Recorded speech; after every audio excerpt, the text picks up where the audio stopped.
Disclaimer that we do not support any dumb activity. You should always be strapped into your tree. Use a you should harness. always be having a harness on. And you should not do any of the following items that you're about to hear on this podcast. We do not support it. Okay, guys, welcome back to the Raised Hunting Podcast. If you're driving down the road, make sure that you pay attention to the road and don't be listening to us too closely that you end up crashing into someone. That would be bad.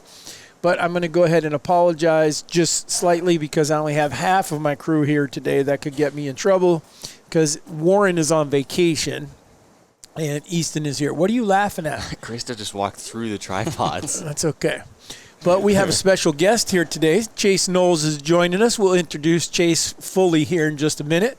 But before we get to everything, I definitely need to do some housekeeping stuff. You guys are... To say that you are rocking it would be an understatement when it comes to the scents because they are going out the door faster than we could possibly imagine. So anyhow, it's a good thing. But for those of you that have, I still once in a while, yesterday I got one that said, hey, do you guys have any of those scents in stock yet? And I'm like, yeah, you better, you better do it right now though because we may not have them tomorrow. So.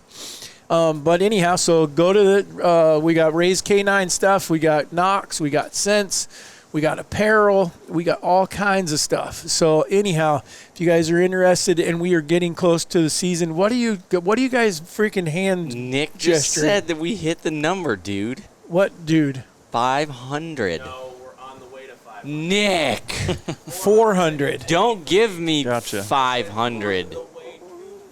Oh, so we hit 400? 400. Yeah, That's still kind of cool. Yeah, so I can't remember the guy's name. We're sending him a hat because he was the 400th review. I think you didn't send me his address yet. Yes, I did.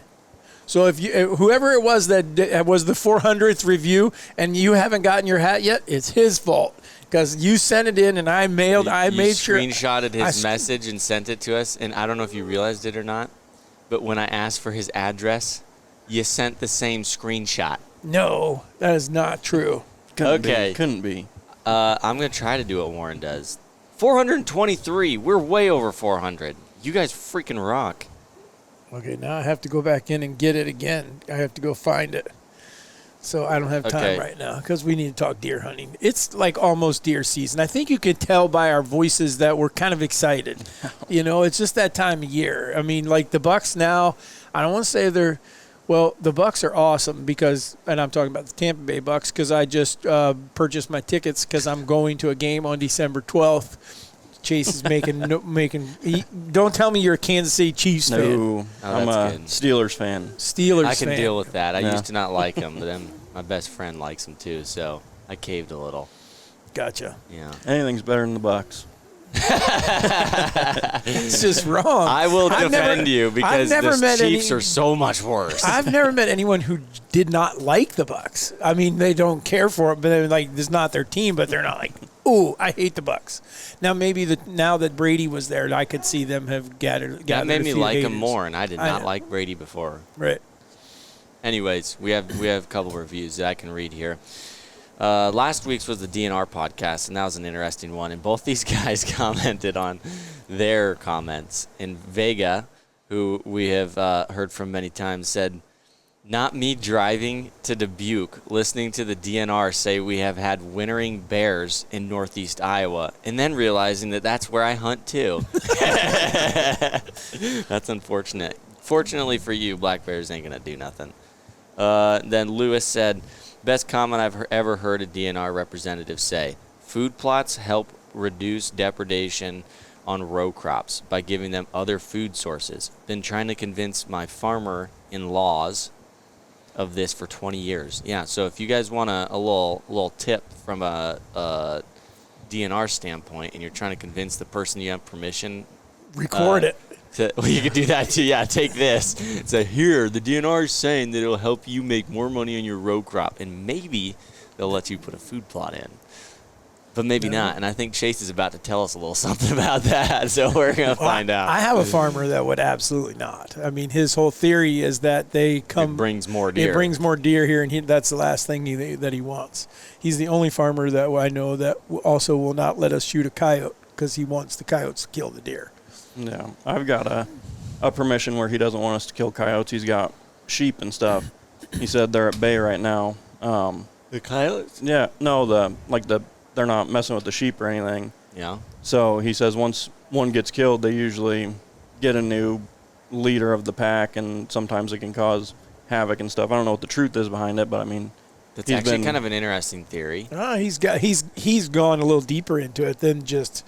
I would believe that more for wolves than I would coyotes. I don't see them in packs a whole lot. I see groups maybe, but he's also been farming for longer than I've been alive, so he does have some experience and stuff. So maybe, Right. All right. So let me introduce. Well, we're going to talk about white-tailed deer. We're particularly going to talk about the questions that Chase has brought. So for those of you that don't know Chase is a local boy, as meaning he's out of, I guess you would call it Winterset, correct? Or this Redfield area. Redfield. Actually, so this area. So he's close to us, within 15 miles. So, but anyhow, Chase is also one of our ambassadors, and the reason I bring that up is because we get. I would say 2 or 3 a day, it seems like, of people asking about becoming, do we have a pro staff? Do we have a crew that we work with? And I just want to explain real quick, we never did until a few months ago. And we put this together, and we decided we were going to try to put a handful of people and see how it would work. Chase was one of the first ones that I reached out to, and it has worked phenomenally. So we invited him here because I wanted to thank him. We actually had another ambassador that was going to try to make it, but he couldn't get off work. So he's being a responsible adult. Yeah, Chase just called in. So we can't air this podcast because then his boss is going to know that he's here and not at work. So no, it's but anyhow, it has worked extremely well. So if you're interested in something like that, shoot us a message. We'll put your name in there. I'm not telling. We can only handle so many because we're new to this, and we're trying to keep track of everyone. We want to treat everyone right and do it the right way and make it something that it's fun, but it's also worthwhile for what they're doing and what they're doing for us, and then what we're able to give you guys back, because that's what all this is about. It's not about us selling scents or selling knocks or making money. It's about leaving a legacy behind, leaving hunting better than we found it, and that's what we're all about. That's what we're trying to do. So anyhow, with that, Chase Knowles, welcome aboard, man. Yeah. Glad to have you here this morning. Good to be here. You and your Hawaiian punch. Yeah. What is this? And your Pittsburgh C4 makes a Hawaiian punch. That's funny. Oh, yeah. I don't know what C4 is. It gotta be an energy drink of some sort. It's an energy drink that low calories makes it feel like it's better for you, but in all reality, it's probably not. Yeah, it's called C4. Yeah. It's probably not the best. Right. Gotcha. Well, so Chase, give us a little bit of background on where you're from, how long you've been deer hunting, that kind of thing, just so we can get an idea who you are, and then we're going to take off from there, because I know you brought a handful of questions. He started to ask us, and we had to stop him and said, hold him for the podcast. So I'm Chase Knowles. I grew up locally, Redfield area, outside of Redfield. I started hunting when I was just a kid in diapers. My brother Brandon, he's older than me. He took me out and got me into the outdoors and really sparked my love for it. And little kid, I remember going out with him, and it's frowned upon now, but I would go up in the stand on his shoulders and stuff because I couldn't reach the steps myself and everything. You're lucky you're here. Right. But like I said, that started it all. But I grew up hunting. Around 14, I took the wrong path in life and got into a pretty bad addiction, and it stopped my hunting and stuff and my passions and everything. But thankful to God, I recovered from that, and my love for the outdoors and hunting has been sparked back up more than ever. So happy to be here. Yeah. Well, this is good. I'm going to get to know Chase better than I thought I knew him. Yeah, this is good stuff. Yeah. I want to go back to something you said there about climbing up the stand on your brother's shoulders, because how many of us, how many guys out there, and send in a comment, let us know, how illegal was it, or not illegal, or ethical, or whatever it might have been, you just did whatever that you could do when you were a kid. And what I'm referring to is 3 of us in a tree stand. You couldn't put that on television without someone going, "You guys are crazy. You drank out of the water hose and now you're climbing up tree stands with a freaking." But I used to take both my boys and I would hook them in. What are you talking about, a water hose? Oh, you can't. Haven't you ever seen that? That if people, they talk about if you drink water out of a water hose, you're going to get cancer and all this stuff. And I grew up drinking out of a water hose, and I'm still here. Makes sense why you're jacked up, though. Maybe. So, but my point is that you're talking about. I just get it. I mean, and what I'm getting at is I didn't have the money, didn't have the resources or the way to take 2 of them when it was just me. And so I'm like, all right, well, we're just going to put a ladder stand up. And Warren, you're going to go up and you're going to sit on the platform. I'm going to climb up behind you and sit on that. And then this is before saddles. We just had a harness. We would put Easton in the harness and I'd hook him in and push him out of the stand. And he called it dangling. There you go. He loved it. He did not push me out of the stand.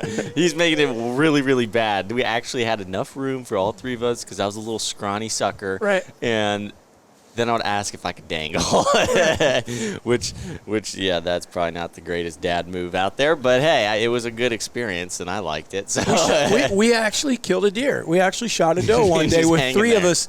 I can't even imagine what we looked like in we're the tree. Canceled so hard. But that made me think of when you're talking about your brother doing that for you. And someone out there, I mean, just does that kind of thing. Someone knows that this kid wants to get in, is interested, takes them, and you have no idea what kind of impact you may be having on that person. Absolutely. I just think it's hilarious that you say it's nowadays it's frowned upon. Like somehow we've evolved from what was dumb then is dumb now. Well, I think it's just people pay attention there's now. Pictures and everything's Right. everything's Social usually media public, and Yeah. I'm sure there's people out there that still do it. But I mean, as a kid, I even struggled staying awake, so my brother would take a ratchet strap or a piece of rope and tie me into the stand and everything. So whatever it took to be out there. But it has evolved, though, because it's truly, they used to be sold. You might have worn them for a little bit, was the strap that we wore. The belts. The belts. Yeah, I remember that because when we first had our shows, oh my gosh. Yeah, and what I'm referring to is there was companies, and that's what, before the harness came out, it was just a belt that was better than it was nylon, but anyhow, it was like 2 inches thick. Yeah. And it went around your waist, and then there was a loop that you hooked on there, and then you did it again around the tree. And that's what kept you from falling out of the tree. But they found out that if you did fall, there was a chance you could at least tip upside down. Right. And so people were, even though they didn't die from the fall, they died hanging in the tree because they couldn't flip themselves back up. So what I did when they were little is I was like, okay, show me that you can turn yourself back over. And they freaking thought that was the coolest thing. We're 3 feet off the ground in the yard, and they'd turn around and climb back up, but I actually had one of those things save my life with no doubt whatsoever. I was 40 to 50 feet in a cypress tree. And for those of you that aren't familiar with cypress trees, they're the ones that grow out of the water, and they're very big at the bottom, and then they just grow perfectly straight like a telephone pole. Well, so when you have a climbing stand, you got to guess how much to angle the stand so that as you go up, it levels off. And so anyhow, I had one of those belts, and I had a rifle, this is wrong too, but this is something to learn from. I learned but put my rifle over my shoulders, over both shoulders. I did not have a hand part of that. I just had my feet, and you hug the tree. So you lift your feet and go up, go up, go up. Well, I noticed as I was climbing, it slipped a couple times because cypress trees, again, are over the water, and so the tree's mossy, and it slid.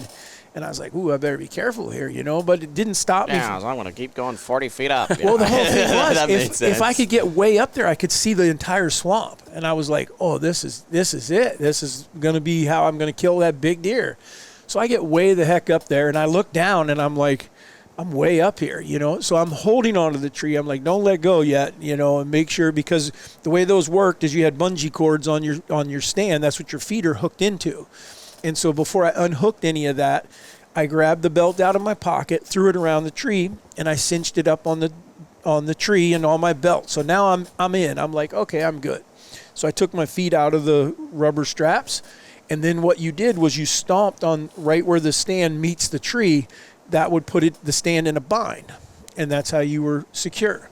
And when I stomped on that tree stand took off. And down it went, and that belt came up, and it ended up right underneath my armpits. And it was right here, gun still strapped around my shoulders, and there's no stand below me. I'm just hanging 40-some feet in a tree, but now that buckle that is around the tree is up above me. And so I'm like, well, this is not – but the first thing that you think is, okay, well, I'm okay. I'm here. So now I got to hug the tree and scooch up there to get that buckle loose and then undo it and then slide down. And so that's how I came down. But anyhow, that's – if I would have known that this is how this podcast was going to turn into very quickly, I would have started the podcast off with a disclaimer that we do not support any dumb activity. You should always be strapped into your tree. Use a harness. You should always be having a harness on. Nope. And you should not do any of the following items that you're about to hear on this podcast. We do not support it. Learn from us. You've heard that after, but I say it before now. Well, that happened before the harness existed. Life, right. We've learned. But, all right, let's get into it. All right. What's your first question, Chase? Roll on, brother. Gotcha. I'm excited. Why is your dog freaking out this somebody morning? probably walked in the door. So I think first question, something I would like to talk about and learn a little more about is identifying buck bedding and what your guys' thoughts on that is. In new areas, places you've been, not been? Let's say brand new areas. You just get into a permission or a lease or something, and I'll only start with, because actually I think I just had this question in an email too. I don't think I would classify, to start with, I wouldn't classify it as buck bedding, because I think it's going to be really hard. There's a lot of theories out there that, like, if it's this big of a bed and it's turned this way and it's been worn out 3 times more than 4, then it's a buck. And I don't find any consistencies very well of saying, oh, hey, this is only where bucks are bedding or primarily bucks are bedding. As well as on top of that, one of the podcasts it was a podcast? No, we did a study, or we did one of the studies on it, that they did a study on bucks bedding with callers. I think it was Pennsylvania one that we did. And they found that it was like 70 or 80% of them were not bedding in the same areas. They may bed in, same spot. They may bed in the same area, but that area was also, could be a couple hundred yards diameter or whatever. Right. So it's a pretty big spot for them to be. And then a lot of times they even found that they may be there for a few days kind of thing, but then they're going to bed in the next area. So it's really hard, in my opinion, to be like, oh, boom, this is it, as in the bedding, unless you're in areas where there's not much bedding. So for us, I think, as in Iowa, unless you get up to the northern parts or the southern parts where it's very vast, we have a lot of bedding. And you can answer, or you can start to answer him here, but I think I've got an opinion that I've noticed this year even more than others as far as what I'm finding them liking the most around us. Well, first of all, this is where Joey's comment, or Joey said that the greatest comment ever. I mean, if you're looking for bedding, you want to look for those blankets and pillows.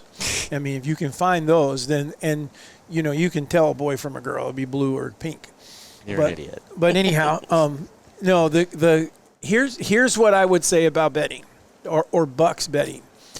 The only thing that I think I found that's somewhat consistent is as bucks get older, they don't seem to bed with everyone else. They seem to. So if you walk into an area and you jump 5 or 6 does, or you find a whole bunch of beds, I find that typically that's not where I'm going to find the bucks that I'm looking for as beds. I'm not saying that 1 and 2 year old bucks won't do it. They'll be there with the does a lot of times and still bedding. They may even be with mom coming back. But once they become mature, once they start breeding and things like that, they seem to find their own areas. And here in Iowa, I've seen it several times. One in particular that I'm thinking was, you had the opportunity when you were young to hunt those deer out here north of town that were off the cornfield. Those deer were bedding in a waterway. Yep. And for someone who's not familiar, like a waterway between a cornfield or a bean field or whatever, but it gets really tall, high grass. And they were not just bedding there once in a while. He was seeing them there like all the time, every day. but it would be a place you would overlook, and that's what I guess that I would say is that those small areas that provide the best cover can be some of the best buck bedding areas. However, I do think there is a very, very significant factor that comes into that, and that is wind. I believe they do bed with wind at their back, where they can see, but those suckers will lay down where they can't see a foot in front of them because they know nothing can see them unless it walks literally up on them. And I know, and I figured that one out because of how many times I've jumped bucks so close. Like they let you walk right. I almost stepped on them. I was doing scouting or whatever, and I mean, like they'll hold tight. That's their difference as opposed to the does jump up when you're 50 yards away or 60 yards away and they're gone. So, but as far as like north, south, east, or west of the hill, tops of one of the things that I do think that I see more bucks, well, in different areas. I see them bed on tops of hills or side hills when the wind is right at the right time of the year. I'll see them in deeper cover. I don't know whether that's because they're getting more pressure when you see those deer in there, or they've just found a very comfortable place where they can completely get away. I also think that their bedding areas change during the rut. I think they will find does and find places to push does. Junior would be my number one example that we thought we couldn't figure out why this deer kept coming out of the same spot during the rut. And when I say same spot, same trail 6 times, every time following a doe, obviously not the same doe. It's been over the course of 2 or 3 weeks.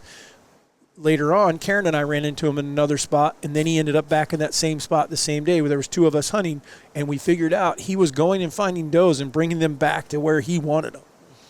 And so that's what I would tell you is that I wouldn't be focused on areas where deer are bedding. I would be focused on those spots where deer might be bedding. I think you're more likely to find your better bucks. Again, I'm not talking about young bucks. You'll see them with the does. But as they mature, they seem to start becoming more of a loner and getting away on their own. As far as, like, what I'll tell you is as far as what I've learned more lately, as in the past probably 2 or 3 years, is I'm not necessarily looking for and I think maybe it's just process of elimination in my head. I'm not necessarily looking for where they're bedding. I'm looking for where they're not. And I found that because in my head for a long time, I'm a younger hunter, so I'm still learning a lot of things. But I guess I thought that automatically if it was thick timber or another one that I now hate is like thick cedar trees, things like that where there's a lot of cover, I was like, oh, yeah, that's going to be where deer are bedded just naturally. I've found right now that cedars alone, hate them with a burning passion like no other. The only time that I find any benefit from cedars is either when it is excruciatingly like hard winds and terrible weather where they may get in and out of something for a couple hours or whatever, or during the winter when it gets really, really cold and they don't have really any other cover. Not much snow gets under those cedars, so they have an area to bed. Outside of that, though, I don't like cedar trees, even though it looks beautiful. It looks like, oh, it's so perfect. They could walk right through this. They could bed in it and everything. And then the other one that I found is, yes, big timber is great, feels great, looks great, but the whole TSI movement thing, or like where guys are doing this timber stand improvement stuff, I couldn't really understand. I've watched and read a lot of it, but I was trying to figure out what are they doing that's all that different in just thick timber compared to some timber that is also still thick, but what's the big difference? And one dude did a video on what'd he do? He did like a PVC pipe or something. This is an older video, I'm sure. It went viral, so I'm sure a lot of people have seen it. But he marked like different feet on the PVC pole. And he went to different chunks of timber, and he put that PVC pipe in and then stood like 50 or 60 yards away and said, now look at this PVC pipe. And this is thick timber, this is thick timber. But this one alone, holy cow, we had to have been hearing that. I finally asked Nick to shut it down because that was the whooshing noise I was hearing. That is I thought it was in the headphones. Yeah. What he did was showed the height of the underbrush. And I've learned that from the TSI stuff, and I've learned that from the studies they've been doing on burning timber. And we have a piece right now that I always thought was like the greatest timber ever. They're going to go bed in it. And it's just very, very thick timber. There's a lot of stuff that's fallen over, but there's not a ton of undergrowth. And I think part of it is visual, and the other part of it is the food that's available to them. The timber that is overgrown, really tall, there's a bunch of brush in it and everything, there's crap. And typically you look at it and it's like, that's junk timber. I mean, there's like, you need to clean the crap out of that timber. It just doesn't look good. That's really good stuff for them. But the other one that I've been finding that is ridiculous is, and I know we've talked about it, is CRP alone, which if other states don't have it, but like your natural grasses that are very tall, they're 4 or 5 foot tall or whatever, and it's thick, good fields, they'll bed in it quite frequently. We've even seen some of the deer that we know bed in it more than others because their antlers get so bleached from being out in the sun, and they always come from like a big CRP field. But I've found that to be, I have never been a huge believer in putting like out of water, food, and shelter. I've always been like, you can add the two. You can add food, you can get some water somewhere, but you can't really do much for bedding. Well, some of the fields that I've planted this year, we've had so much rain, it's been tall grass. They've been growing great, but there's lots and lots of grass in it too. And then the brassicas have gotten, and I planted them early, but they've been like 3-4 foot tall. Well, when I went to go mow some of it, oh my gosh, beds all over it. And I've never seen that many deer bedding in there. And so those two alone, where I'm looking for the timber that I don't want to walk through because it's so thick, probably a good indicator. And then big fields that are tall grasses, especially if they're convenient where there's some other food sources in it or right nearby, they like it a lot. Because the other one that I have is an alfalfa field that's brand new, and it has a lot of grass growing in it. And I'm like, these deer aren't going to bed in it, but they'll come feed in it. No, it's tall enough grass right now that they are bedding in it, and I think they're bedding in it because they're feeding in it too. They just sit there and eat too. So those ones are, I've kind of saved myself some time by not tricking myself into what I think looks good and finding the stuff like the timber that it would suck to walk through. I don't want to go through it, and that's a very good indicator. And then I've given a lot more credit to the tall grass and things like that. Right. So don't overlook agriculture either. I mean, like there's a particular place near my house. I just drive by there once in a while, and those deer have reversed on us, meaning you drive by the cornfield in the evening, they're coming out of the cornfield. And they've been bedding in there all day long, and here they come, and they come pouring out of there, and they're headed to a CRP field that I'm guessing that there's some alfalfa in it or some clover in it and stuff like that, because when you really look at a cornfield, when you get in it, it's just dirt. There's not much, I mean, they'll eat the corn, but there's not a lot of stuff growing on the ground. But right now, you will see a lot of deer bedding, and I saw 3 bucks the other day that didn't know I could see them in a bean field, that I could just see the tips of their antlers. I saw one of them, and then I was able to see the other 2 with binoculars. Yeah. So DNR's fact on that last week was interesting because that's the thing in Iowa and a lot of the Midwest is when the corn comes out, everybody's like, okay, get ready, because either some of the bucks you haven't been seeing or you knew about, they're probably going to show up, or you may see some new bucks show up or whatever else, or just like there's a farm that I have permission on that I don't even hunt it when the corn is in because I literally will not see a deer. I've got one that's the same way. Same way when beans, I always see them. But last year, I've been hunting it 2 years now. The first year was beans, had good encounters with bucks all year. And then last year, it was corn. It seemed like every one of them just fell off the face of the earth, didn't know what was going on until I drove around the block and I saw that every ag field around it was corn. So I'm assuming that's what happened. Hopefully I get to see some of them again this year. But yeah, that officially made me crop rotation is a thing. I mean, people say it, and I there wasn't a lot of places where I saw a big effect, but I had a place that it was lights out one year. The very next year, I'm like, there's not a deer here. Well, then it was corn all around it, and it just wasn't the same. So, and like you guys were saying with that smaller like places you wouldn't think of bedding or whatever, I've noticed that too. And I've got a lot of permissions and stuff. That's what I hunt. And when you're looking for permission, people are always looking for like the 300 acres of timber and huge tracts of land that everybody else has also already asked. But like the 15-acre little drainage ditches between 2 ag fields or between an ag field and timber, that's overlooked places that hold a lot of big bucks. You know, those big timbers, they hold a lot of deer, but like you said, those mature bucks seem to be getting away from them, and those little places are good places to find them. One of the best places we ever hunted was a total lucky place. I helped a guy on the road one day pick up trash out of the middle of the road, and he offered for us to be able to hunt his place. And he had 40 acres. However, only about 10 acres of it was huntable. The rest was like where his house was and everything. It was one of the best 10 acres we've ever had. I mean, it was, like you said, it was kind of a connecting point from agriculture to agriculture. Now, there was timber on this. It wasn't just a open waterway, but don't overlook. I agree. And I'm not even saying 10 acres. Sometimes it's 5 acres. Right. The best. We had a piece like that was like 3 or 4 acres, and there wasn't a deer on it till the rut. And when the rut hit, oh my gosh. Yeah, they're all over it. it. Was ridiculous. We killed so many deer there. Yeah. Then the farmers pulled out all the timber. You know. Yeah, it was really good for a while. So, all right, question number 2. Yeah.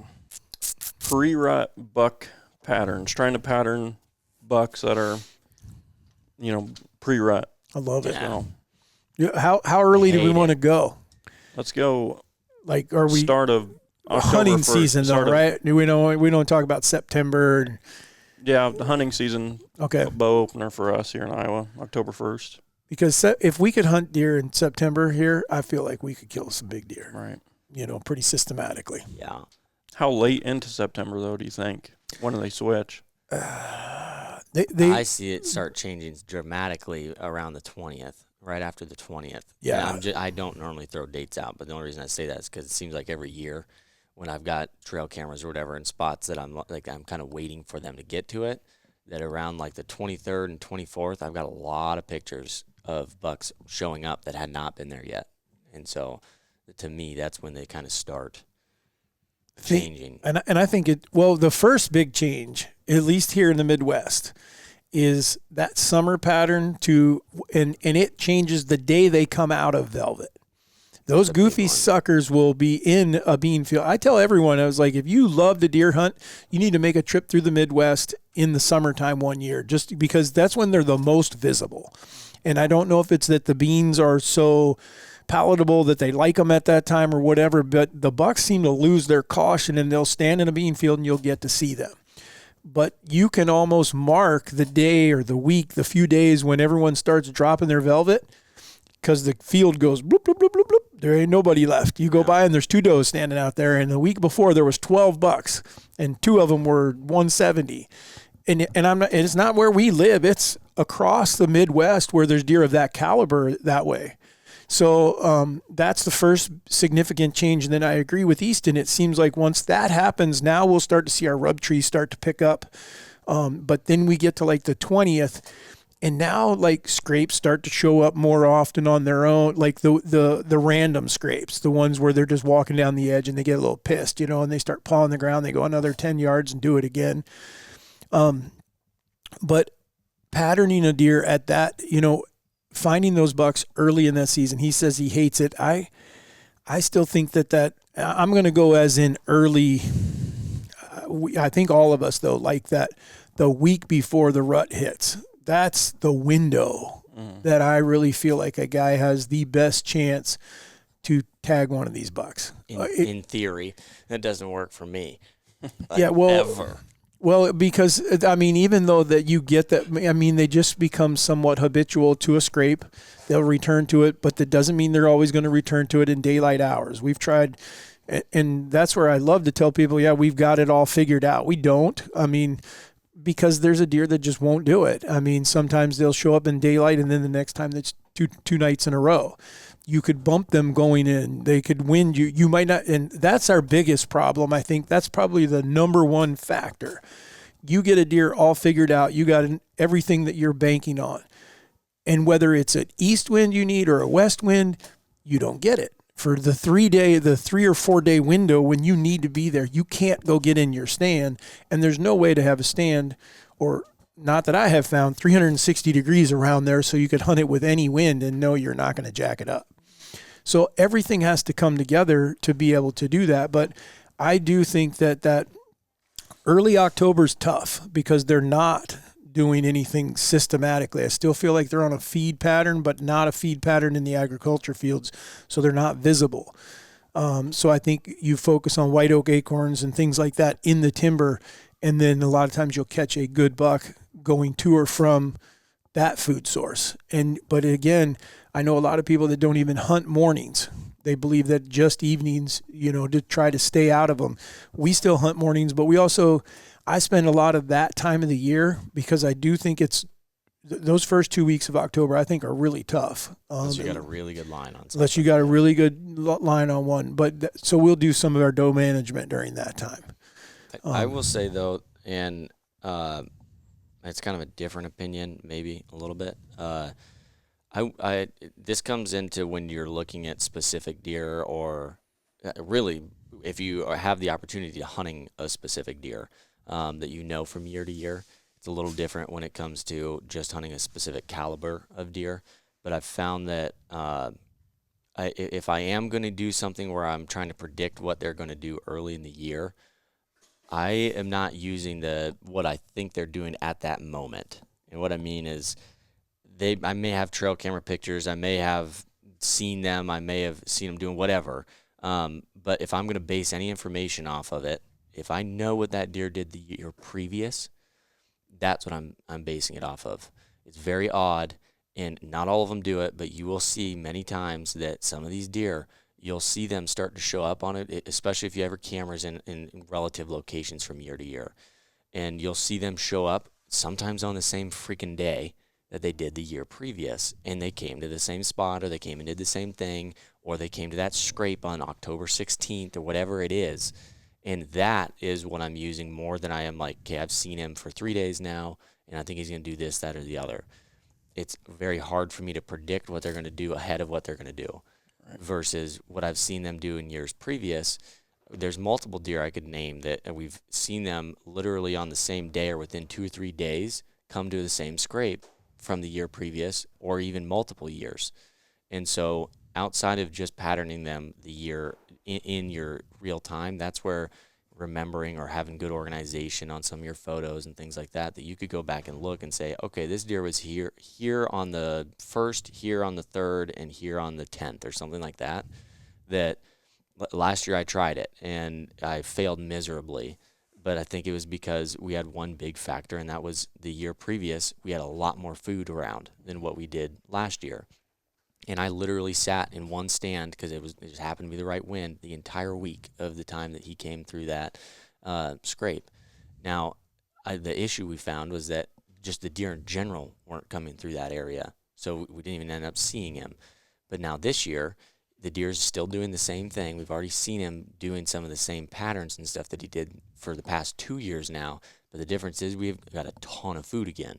And so I'm curious. I don't know. I told Dad that I'm kind of predicting that I would think that now I'm not even, and I could be overthinking it, but now I'm not even hunting this deer off of last year's patterns because it was so different, agriculture and stuff. I'm going to hunt him off 2 years ago and see if now we've got all the deer coming back here again. Let's see if he does the same thing again, because he acts like he wants to because he's everywhere else again. So I think it's very hard to really genuinely pattern a pre-rut when, especially because I know a lot of guys watch their deer go from daylight to dark, and it's what he's supposed to do. You got to try to find where they're at during daylight, or know where they're going to be during daylight. Right. And for those guys that are like on the East Coast and place where they don't have as much agriculture, it's just all timber.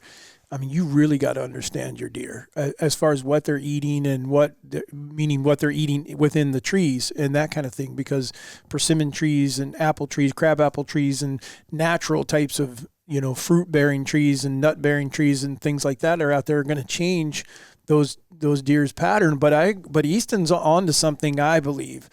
I'll name a deer because he's dead now, so we can talk about him. But straight up, we could tell you that the rut was getting close because that deer would leave one farm and go to the other. And when he left and showed up at the other one, it was like, okay, now it's time to do that. And then when he showed up there, he would go to this one scrape, and he was there all until Marty and Eli bumped him. But other than that, he was good. And But I didn't put that together till a couple years later. Luckily I killed him when he was 6, and we had figured that deer out. So I think what Easton's saying is that it can be tough to pattern them when you don't know them, because you don't know what that random deer is going to do. Right. But that also, I think, depends on the place you're hunting.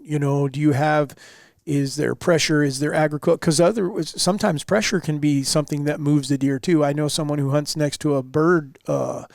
It's not public. Oh, it is public, but it's like a hunt club type deal. And when they start hunting that, it changes what he was seeing all summer long, and they move. And so there's different factors, and if you know all those factors because of years prior, and that's what when he was talking about that, I think that's maybe one of the greatest tools you could have in your pocket. I tell people all the time, we've had numerous people that say, I'm hunting a new farm. How do I go about killing a big buck this year? Yeah, plan on next year. Because it's going to take you be in the right spot at the right time. Yeah, because it's going to take you a year at least to learn the farm. You're going to learn way more by hunting than you ever are by scouting. Right. Sitting in a stand, I can't tell you how many stands we've put in and got in it, and we were so freaking close, but we were 70 yards away. Mm-hmm. And we fine-tuned it the next year, and now we're killing one because we're now 20 yards away. We were really close. We took 140 acres or 300 acres or 20 acres, and we said, pick this tree. This is where we think they're going to be, and we were 50 yards off. That ain't bad. You did pretty good. Right. So that's where I would go on the patterning the bucks. I wouldn't put a ton of faith in it, other than I'm leaning. That is where my scrapes and rub trees are my ticket that early season, and then I'm telling them where I want them to be. Absolutely. Yeah, I agree. Historical data has been pretty consistent with me too on the places that I hunt and everything. And this property that I mentioned earlier, I was doing an observation set because I just got permission, and I ended up killing my deer the first day I sat there. But that's good. Yeah. Great observation spot. Right. And that observation spot actually turned out to be one of the best places that I have to hunt there, and it's only 80 yards from the road to get there, and you're right on the outskirts. But 2 seasons ago, I used most of the season to run cameras and get observation and stuff, but there's only one access, and it's on the north side of the property, which kind of, unless I float down the river, which I'm going to do this year. That's an option, right? Anything it takes, but I got a lot of historical data from the last couple of years by just running cameras and everything, and they seem to be pretty consistent with what they did, other than some of the bucks not showing back up because I think the corn, but hopefully this year I can get it done out there. Well, if people aren't using if you have OnX, or if you don't have OnX, you need to get it. If you got it, you need to talk with Easton. Send him a message, because he gets deeper into it than even I do, as far as building folders and things like that. And you can keep all that historical data where you can readily get to it. I've been a journal guy. I write all my stuff down. Well, that's tough to go back, and I can go back and look for a few days that are coming up. Okay, what was going on here, weather patterns and that kind of thing. But having it right at your fingertips is pretty freaking cool, especially about a particular deer. You pull it up and there's all the spots you saw him, or trail camera pictures of him and that kind of thing. Right. Yeah, that is actually a really good one, because Warren loves his OnX too, and Warren loves it too much a little bit with the lack of organization. Like, it's unreal. When I open his OnX up, it's just a blob. Mine's the exact same way. And I was like, okay, I get what you're doing. Number one, though, there's no color coordination, which drove me up a wall. Which maybe I'm OCD, but I do feel like a lot of guys, if you're trying to actually keep a lot of information, the hardest part is organizing certain things, like knowing how to do it. Like, even our trail camera organization, I've had so many people that are sitting there checking cameras with me. They're like, this is really organized. And it took a lot of time to figure out how we did that. But with OnX, I've found that all those things are great to mark all the little things. I didn't want to do it for a long time, because I'm like, I do not want to jumble this up to where I can't even see anything. So I started basically taking, number one, color coding things, I did certain pins and everything, but then I put everything in a folder. That way that I have stands in folders, I have saddle hunts in folders, I have deer locations in folders, trail cameras in folders, fields in folders, so that if I want it all out there, I can have it where I can see it. Otherwise, I can go into my folder, I can click hide on the map, and I have a blank map again. And I can see whatever I need to see, or if I just want to see one deer, or I just want to see where I've saddle hunted, because that's a big one a lot of guys have gotten into in years previous, or is saddle hunting. I think saddle hunting is great, but one of the things I realized I wasn't doing was it was hard for me after a while to remember where I tried over there, what wind was I hunting it with? Well, now I just mark it, put what wind and everything I hunted it with, maybe what I saw or not, and then I put it in a saddle folder. And if I'm ever wondering what area, what stand or whatever, pull up my saddle hunts. And now I don't have 17 stand locations in one area. Yeah, that's a really good idea. You go on my Onyx and it's need stand, scrape, rub. I think that's most guys. Yeah. Well, I'll go a step farther, though, with the saddle deal. And this is for the old guys out there that are getting to be like me. Go in and prepare that tree.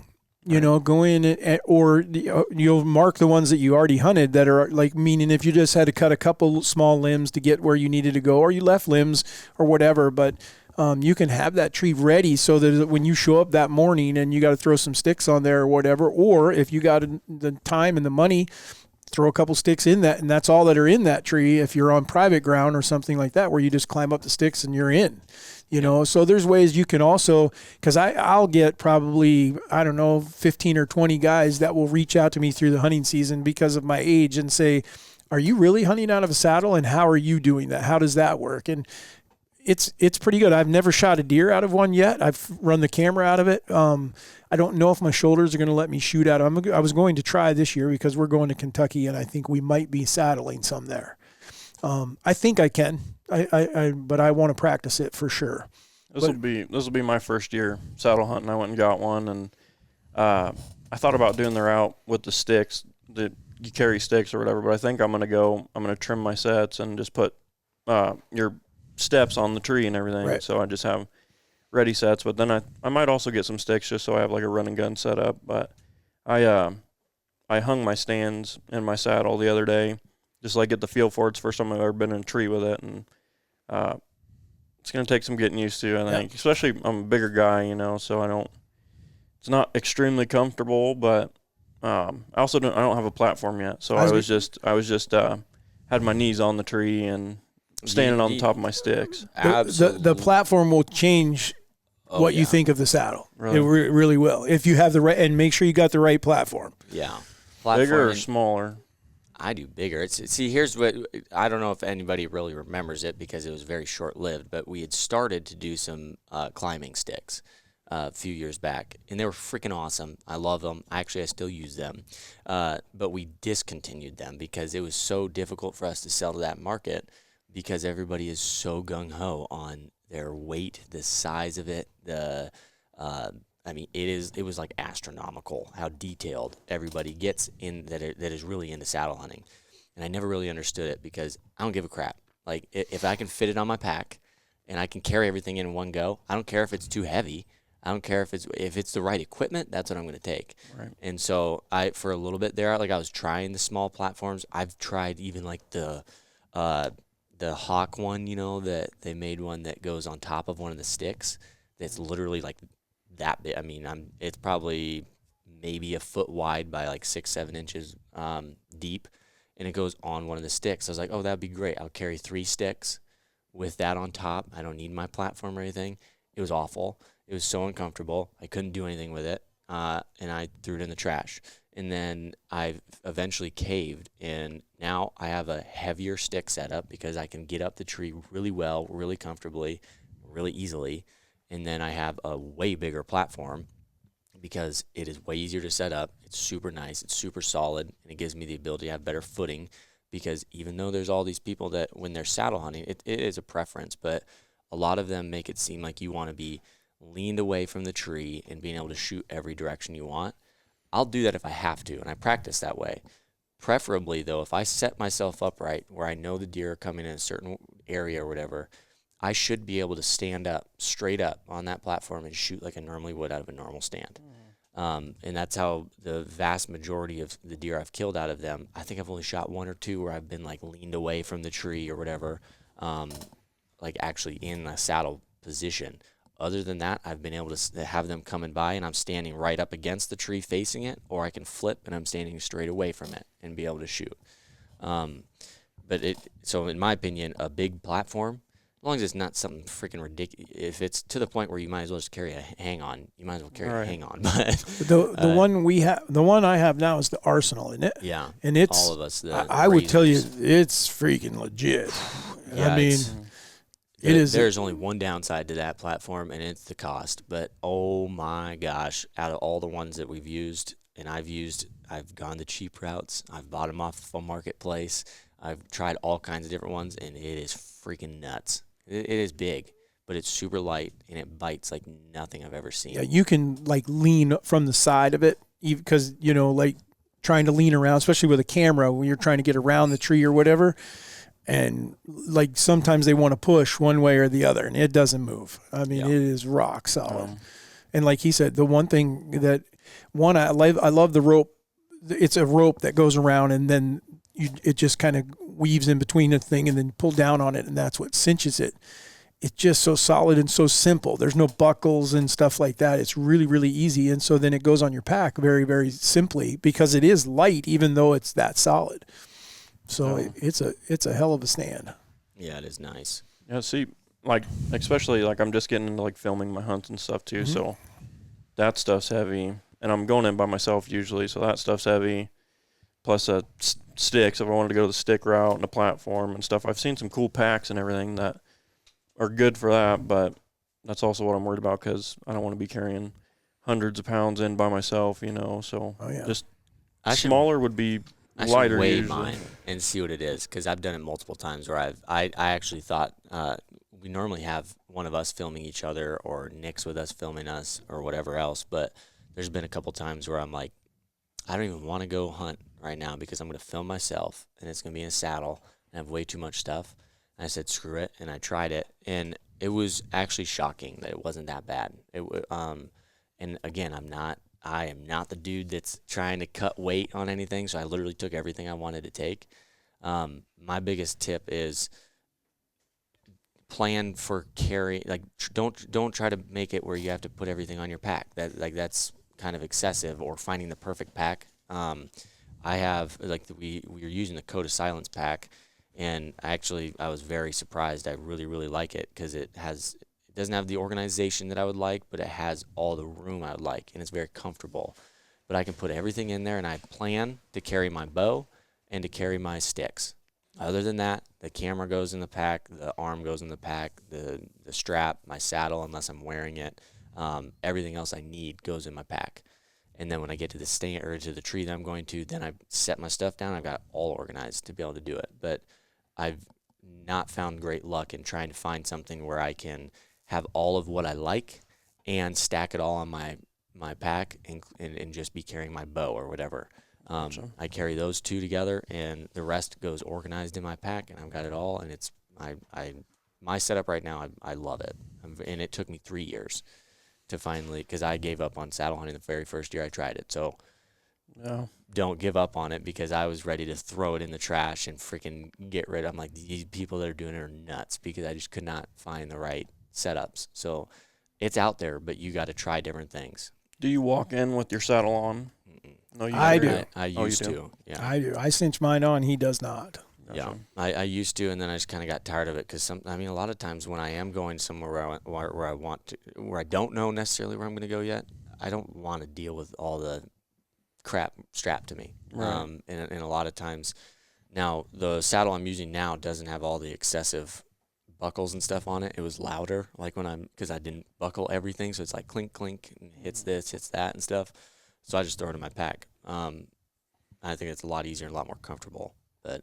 Yeah, he does it, but I think he does it because it's going to take him an hour to get into it by the time he gets to the stand, so you better prepare beforehand. Yeah, my whole thing is, I have everything. When I get to the tree, I want to that's the tree. Like I said, especially if I've already got sticks in the tree, I walk in, it doesn't take us much longer to set up camera and equipment and everything as it does to get in a climbing stand.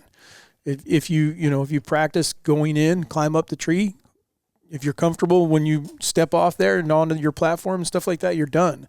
And we're setting 2 platforms, for cameraman and for one of us, or at least I am almost all the time. Yeah, I'm the same way. I if I had a set that's already been there, that's ideal, because I don't want to go in and spend time getting my stuff in the tree, sweating and all that kind of stuff. But I saw one the other day. It was like what's the one stick?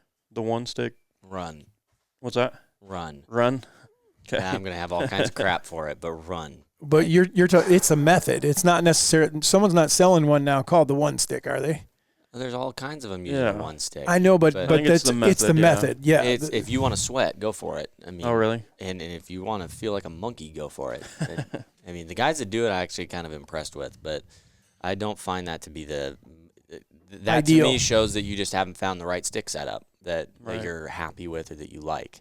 And for anybody that's listening, the one stick thing, I mean, there's a couple different ways that some guys do it. The main way of one sticking is literally you have one stick, you put it up, you get strapped into your harness or your saddle, and you get on the tree. And then when you get up to the top of your stick, I've seen all kinds of different ways they do it, but most of them will put their knees against the tree, lean down, unhook the stick, put it up above them, get it strapped again, climb up the next 3 feet, lean back down, grab it. It's like an inchworm. Sounds miserable. Oh, yeah, it is. I just don't see how that could possibly be. I know I personally would be sweating my ass off, even if it's 30 degrees outside, you know? And so with that, I'm just that much work. I don't know. I wouldn't be comfortable. I'd be wet. Not happening. The middle ground there, a little bit, kind of. You still got to have other sticks to do it, more than one stick to do it, is guys that use like Aers, which is basically just, they use like am steel or whatever, but very strong, some kind of cable or rope that they can drop however many feet below their regular stick that they want.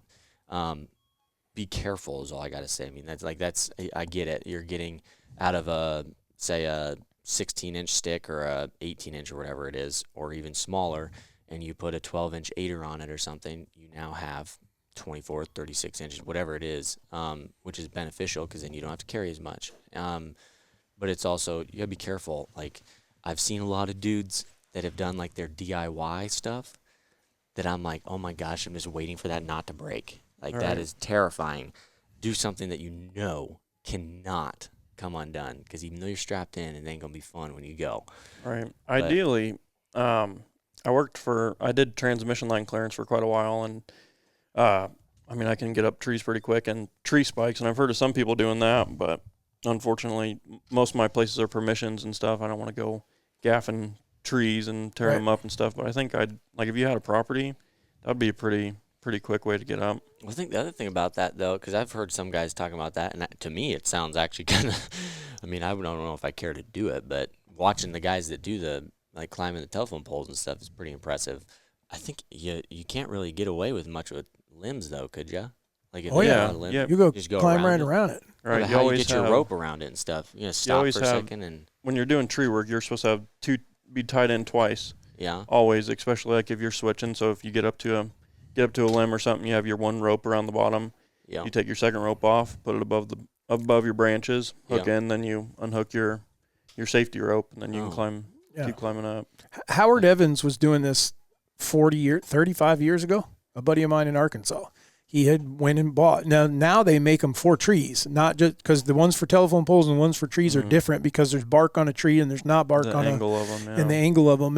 And so he was just using the ones from work, you know. And I was like, "What do you?" Because I asked him one day, we were both going hunting, and he got out of the truck, and he doesn't have. I have a stand on my back. I've got a climbing stand. You know, there was no saddles or anything. And he says, "Nope, I have a stand, but this is how I go up." Because he didn't have any of the rubber that I was talking about that you lift your stand and all that. And I watched him walk right up a tree, right up a tree, and hook his stand in there. And then he was in there, and then no one knew that he had ever been in that tree either, you know, because he could climb around limbs where you could always tell if someone had taken a climber, all the limbs are gone. Right. They have to get rid of them, you know. So anyhow, yeah, I mean, that's been going on for quite a long time, that people were doing that. I don't Good know. idea, yeah. Absolutely, especially on public ground where you think that if someone looked at a tree, you could see the marks if you climbed it several times. But if you just climbed it one time, you probably wouldn't notice the little tiny gaff marks that are in the side of the tree. I'm sure it's illegal still. You think? I don't. You can't cut If you're limbs using, and stuff on. by the sounds of it, I haven't used those, but it sounds like you're going to put some damage into the tree. I'd say no. Well, But I mean, like, but it's unless, not like very you deep. said, It's only unless like you- an inch. Yeah. I don't know. You're not even supposed to screw something in. right. Well, but I don't even think you're supposed to cut limbs, depending on the place. But right. I don't know whether they'd be legal on some public ground. maybe it's a gray area that you could ask for forgiveness. I don't know. Probably check on it before you do I it. would definitely do that. I don't know enough about that. That's All a good right. idea, though. Yeah. Next question. We got time for If one you more. have any, yeah. Yeah, I got some. And he was afraid he didn't have enough. Yeah, the saddle one is we could do a whole podcast on it. I need to do some videos on it because I get guys asking that all the time. Here's one interested in hearing what you guys say. Do cameras scare deer? Oh boy, Oh, you're starting me on one here. Because I've noticed some of my cameras, like I can see from my stand or whatever, got him. and I've literally watched deer look at my camera and then walk behind the tree that it's on. Like looks like on purpose. I just want Is to it know. a cell cam or a non-cell It's a cam? cell cam. Okay. Easton has a theory on this. Yeah. Not really a theory. When cell cams first came out, there was dudes, I thought they were the craziest freaking old bats out there. There was dudes that are like, I won't ever use a cell cam because these deer know it. They can sense it. They don't like it. You're never going to get a big buck on camera. I'm like, are you kidding me? Like, what are they sensing? Like, I mean, I understood like the magnetic fields and electrical pulses or whatever they're saying, all this stuff. And I'm not a huge fan of cell cams in the first place. Again, my organization hits me there. I don't like having it all on my phone when I have half of it on my computer. But I didn't notice any issues until last year.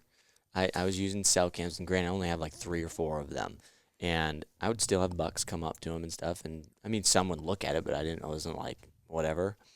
Well, last year I had 2 deer that were both mature, very large deer, that I knew it was the first time they had seen one of my cell cams because I hadn't had cell cams over there. And I'd had them on many cameras before, which were just non-cell cams. And they would come up to the scrape. They would have no issues, whatever. I swapped it with a cell cam because I was like, I'm going to try to stay out of this area a little bit more, and maybe this will help. I did not keep that there very long because those 2 deer ended up coming in within the first week to the scrape like they normally do and come up to hit it. And the camera is like 10, 15 yards away, same exact tree that it was on with the non-cell cam. And when the first one comes in, he was one we called Mr. Liss, and he is older than dirt. 8 or 9. Like And we know that because we do have that much literally history hunted with him for that long. His name comes from Warren's wife now, shot him twice and missed him completely Different once years. and went through his back, like that far down on his back one year.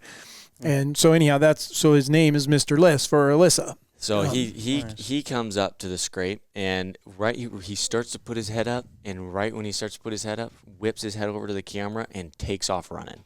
Jeez. And I was like, oh boy, maybe that was just a fluke kind of thing. One-off thing. Okay, well, I had him there multiple times. He'd been coming by that area.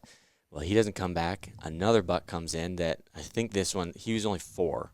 But the reason I knew is an issue is because he's a big deer, and I've also had him on every other camera. Fine. Walks up, same exact thing. Starts to hit the scrape, and then looks right at the camera and runs away. So now, before I'm even thinking cell cam, I'm like, oh, did I screw something up with our sense? And I'm like, wait, hold on a minute. These exact deer, I haven't even done anything to it. These exact deer, like I haven't added new sense or anything. These exact deer have been hitting it. So I'm going to go swap the camera out. And I gave it like a week because I wanted to see if they would come back. And nothing, neither of them came back. Had other deer come in, but neither of them would come back nowhere near in the area. Swapped the cameras out within a couple days, and I even put more sense on it. Both deer had come back and hit the scrape, never paid attention to the camera at all. And then now even, the one that the younger buck that was big, this year I can't really prove it, but I had a cell cam it was actually set up for for turkeys and just in a field. I don't normally put them in an open field. But I'd left it there because all of a sudden all these deer they'd all come walking by it and everything. Well, when we saw them the first time this year, I'm looking at him through binoculars and everything. I'm like, oh, heck yeah, he freaking looks good, whatever. Well, him and his like 5 or 6 of the bucks he was with, he's in a bachelor group, go running by. All of them, I'm like, oh, I'm gonna get a picture of them because they're running by one of my cameras back there. All of them ran by the camera. It was a cell cam right in front of it. Like every single one, I'm like waiting, I'm like just sitting there waiting, and he never did it. And then it happened again where his bucks that he was with walked right in front of it, and he's not on it, and never had any pictures of him. So that one is a little more skeptical, but the one on the scrape, I'm a big believer now that, like, I'm very careful with where I'm putting cell cams, solely for that reason. Yeah. So we can't tell you why. I mean, there's other people that will make the prediction that they think it's they're sensing the signal. The other people will say they hear it. Other people are saying that the antenna has something. We don't know why, but I saw those, and that's a plus side of running your trail cameras on video. A lot of times, otherwise you would just get a picture of him, and then he would have been gone. You'd have thought, "Oh, that deer's still coming." You know, it didn't have any effect on him that there was a cellular camera. The fact that we're on video and we see them run away from it, okay, that changed what just happened there. You know, and then not come back. The best case, and it was not a cellular camera, but it was the reason that I know Primos went into the blackout style of camera to get rid of the flash and all that. Will Primos was hunting a really big deer in Mississippi that he ended up killing, but that deer would show up at they use feeders is where all their cameras, they're not hunting the feeders, but they used feeders to get pictures.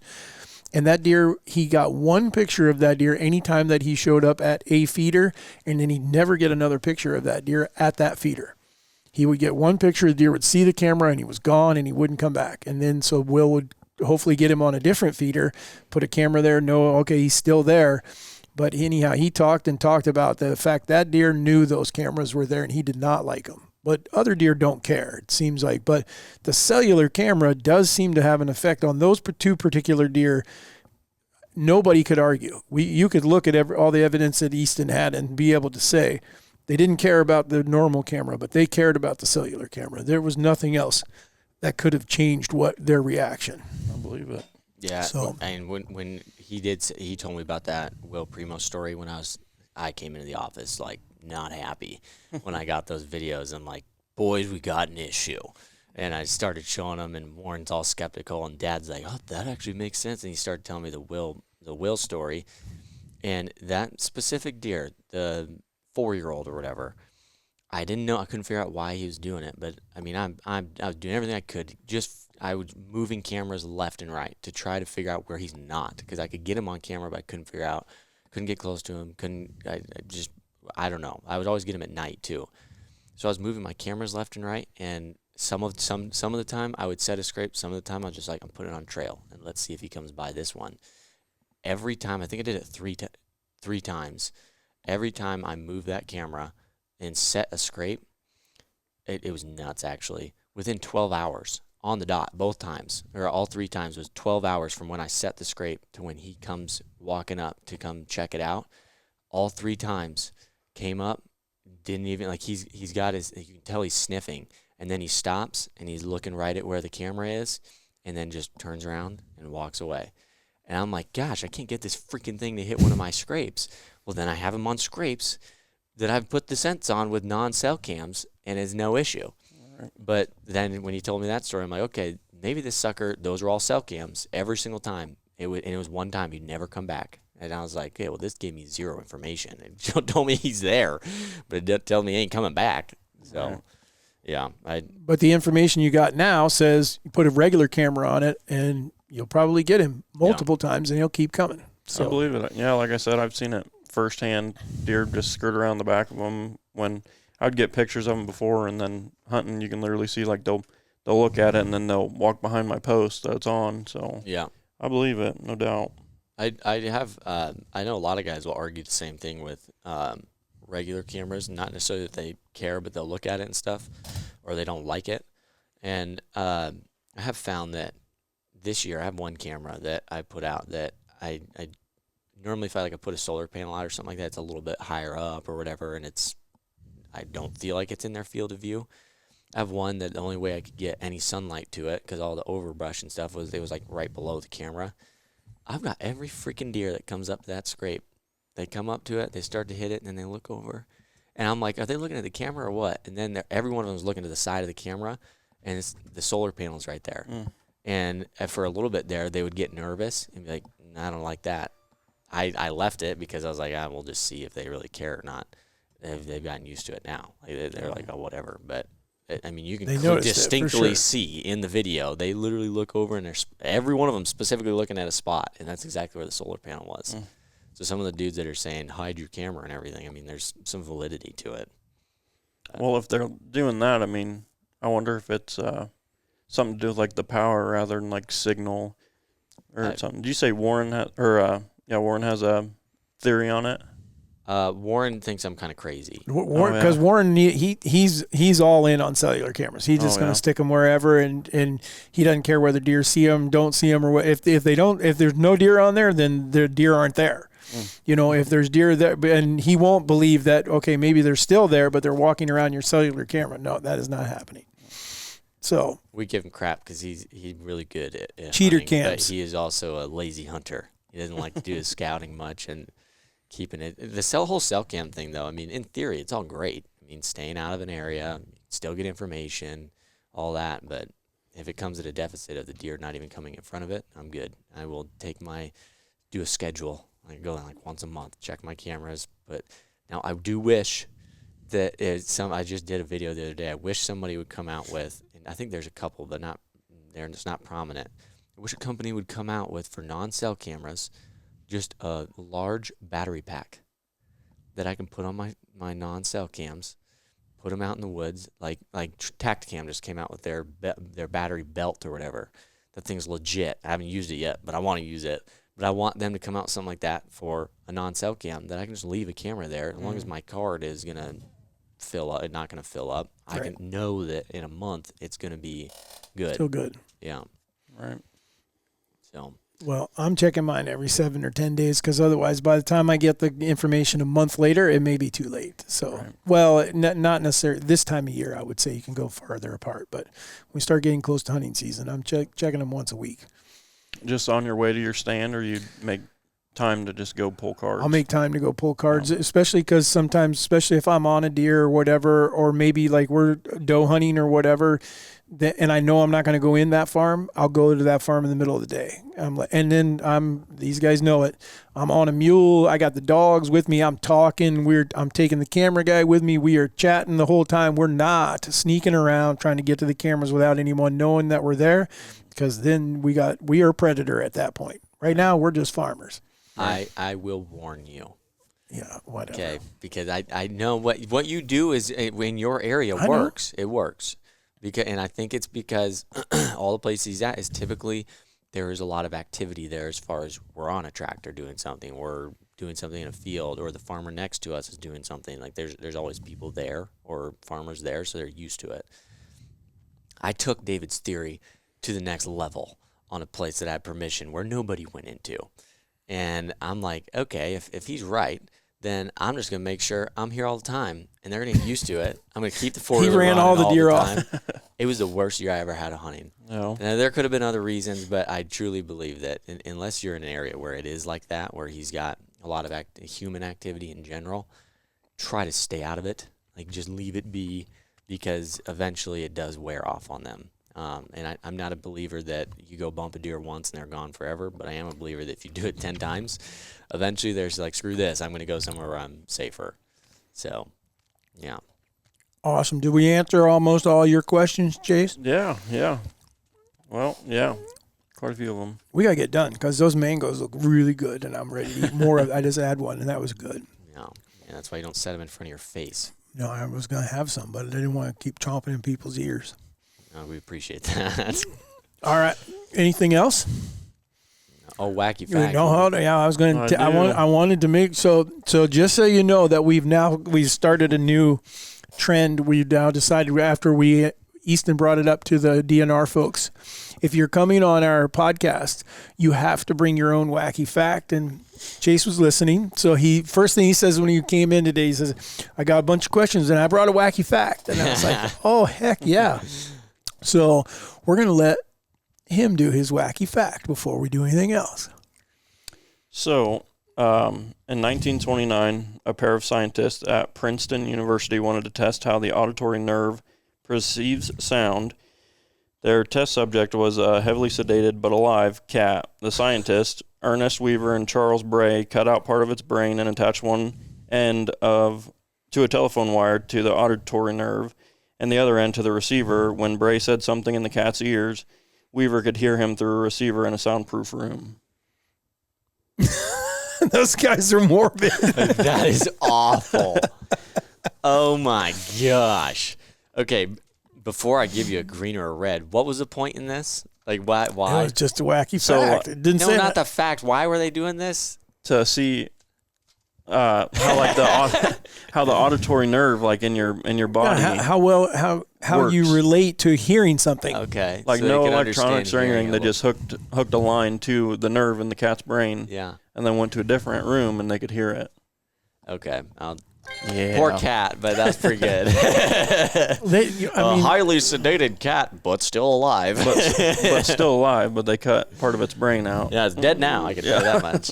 well, so there's another place, I don't know, other than the only one I know of is in the Smithsonian Institute in Washington, D.C. And they have a half, like an arch, right? And it's 30 yards from one side to the other, and it's concreted and everything, but you can go over here and you can whisper at that arch and you'll hear it at the other side. I've heard about that. And that's similar to what they're talking about here.